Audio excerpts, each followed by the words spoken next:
मध्य प्रदेश के जंगल में बहुत से पक्षी रहते थे।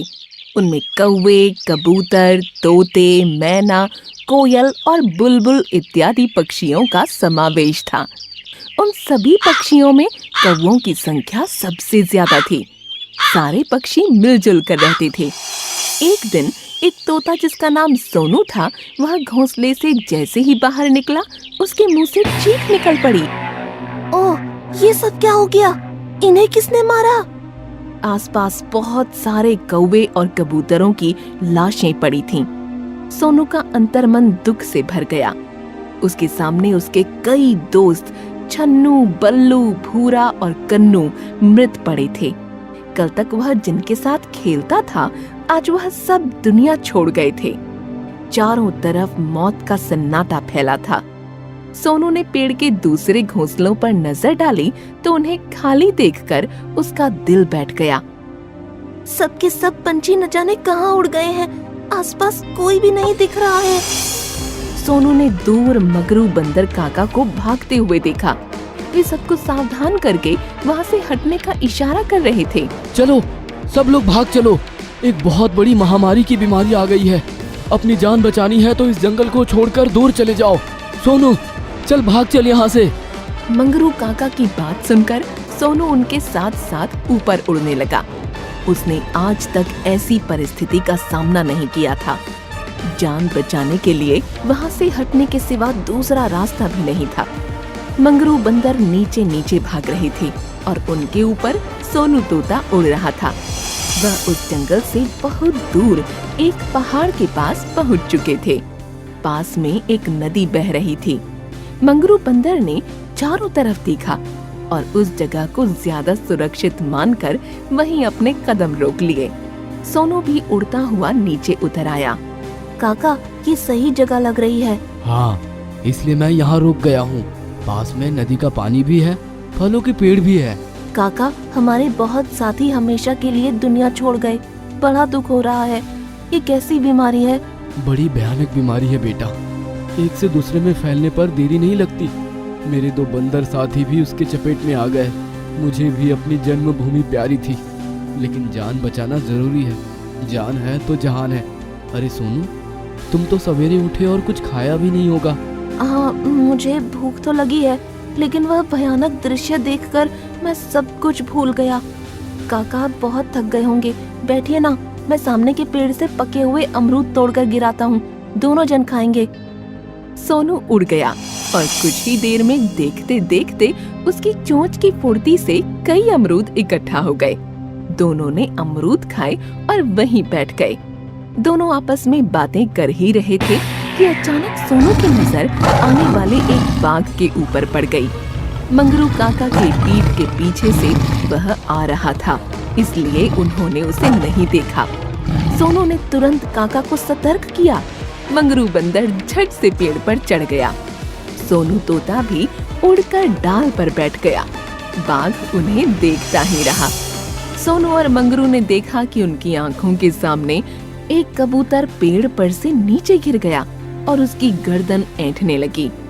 बाघ उसे देख ही रहा था, लेकिन उसके पास नहीं आ रहा था। वह धीरे धीरे पीछे जाने लगा। अरे काका, यह बाघ तो एक कबूतर से डर गया, पीछे ही हटा जा रहा है। अरे बांगड़ू, वो कबूतर से नहीं, उसकी बीमारी से डर रहा है। महामारी यहाँ तक भी आ गई है। इसी वजह से कबूतर की जान पर आ गई है। अब हमारा यहाँ रहना खतरे से खाली नहीं है। खजूर से गिरे तो बबूल में अटके। चलो यहाँ से अब भाग चलने में ही भलाई है। मंगरू बंदर और सोनू वहाँ से आगे की ओर रवाना हो गए। वो दोनों नदी के किनारे किनारे बहुत दूर तक चले गए। वहाँ उन्होंने बहुत सारे बगुलों की टोली को देखा। उन्हें देखकर उनके मन में आशा जाग गई। उन्हें लगने लगा कि वह स्थान सचमुच रहने लायक है। यदि खतरा होता तो बगुले भी वहाँ न रहते। वह दोनों वहाँ पर रहने लगे और किसी भी आशंका से निश्चिंत हो गए। कुछ बगुलों ने सोनू से दोस्ती भी की। बगुले भयवश मंगरू बंदर के पास नहीं जाते थे। सोनू भैया, बंदर से हमें बहुत डर लगता है। एक बार एक बंदर ने मेरी गर्दन पकड़ ली थी। बड़ी मुश्किल से जान बचाई। मेरी जान न बचती मेरे बगुला दोस्त ने ऐन वक्त पर बंदर को एक केला पेश कर दिया और बंदर ने मुझे छोड़ दिया। अरे हमारे मंगरू काका ऐसे नहीं है, वह किसी पक्षी को नहीं सताते बल्कि सबकी मदद करते हैं। बड़े नेक स्वभाव के हैं, इसीलिए तो मेरी उनकी बहुत पड़ती है। सोनू की बगुले के साथ बातचीत चल रही थी। इतने में दूर मंगरू बंदर जमीन पर गिर पड़ा। वह परेशान दिखाई देने लगा। उसकी तबीयत भी खराब हो गई थी। सोनू उड़कर उनके पास पहुंचने ही वाला था कि उन्होंने इशारे से उसे रोक दिया। सोनू, यहाँ से चले जाओ, मेरे पास मत आना। मैं महामारी का शिकार हो गया हूँ। मैं नहीं चाहता कि तुम्हें भी ये बीमारी लगे। तुम अपनी जान बचाकर यहाँ से भाग जाओ। नहीं काका, मैं आपको छोड़कर कैसे चला जाऊँ? देखो सोनू, यहाँ दिल से नहीं दिमाग से सोचना है। मैं जानता हूँ तुम मुझे बहुत प्यार करते हो। जानबूझकर अपनी जान जोखिम में डालना मूर्खता होगी। यहाँ से जल्दी से निकल जाओ बेटे। सोनू की आंखों में आंसू भर आए। वह बगुले के पास पहुंच गया। मेरे काका को बचा लो। क्या ऐसा कोई इलाज है जो मेरे काका की जान बचा सकता है? इस दुनिया में उनके सिवा मेरा कोई भी नहीं है। मेरे साथ जल्दी चलो, अब समय बहुत कम है। बगुला सोनू को लेकर उड़ चला। उड़ते उड़ते वे दोनों एक पहाड़ के पास पहुंच गए। बगुला भाई, यहाँ भी तो महामारी फैली हुई है। हाँ मैं जानता हूँ, लेकिन दवा भी यही है, चलो मेरे साथ। पहाड़ पर एक जड़ी बूटी देखकर बगुला रुक गया। उसने उसे तोड़ना चाहा तो एक सर्प बीच में आ गया।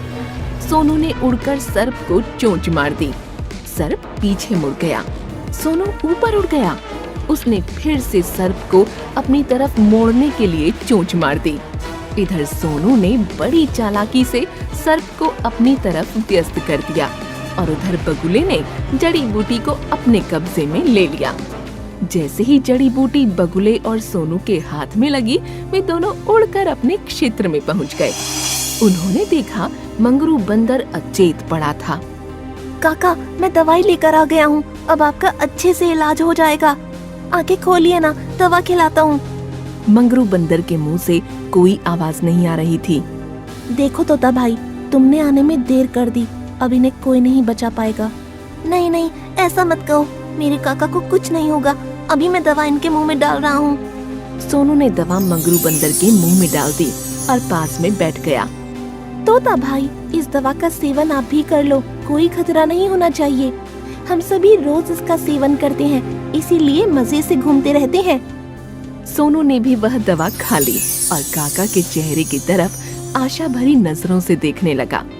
मंगरू काका को होश नहीं आ रहा था और सोनू का दिल बैठा जा रहा था। उसकी आंखों से लगातार आंसू गिर रहे थे। हे भगवान, मेरे काका को बचा लो। आपका मुझ पर बहुत बड़ा उपकार होगा। मेरे काका ने कभी किसी का कुछ नहीं बिगाड़ा है। उनकी जिंदगी मुझे मेरी जिंदगी से भी ज्यादा प्यारी है। आज उन्हीं की वजह से मैं भी जिंदा हूँ। सोनू ने अचानक देखा तो खुशी से उछल पड़ा। मंगरू बंदर ने आंखें खोल दी और सबसे पहले उन्होंने सोनू को देखा। अरे सोनू, तू यहाँ क्यों बैठा है? काका, अब हमेशा आपके पास ही बैठूंगा। अब ना मुझे कुछ होगा ना आपको कुछ होगा। आपने भी दवाई खाई है और मैंने भी, इन सभी ने दवाई खाई है, इसीलिए तो महामारी की बीमारी हम सब ने भगाई है। मंगरू काका को सारी बात की जानकारी मिली और उनके चेहरे पर खुशी छा गई और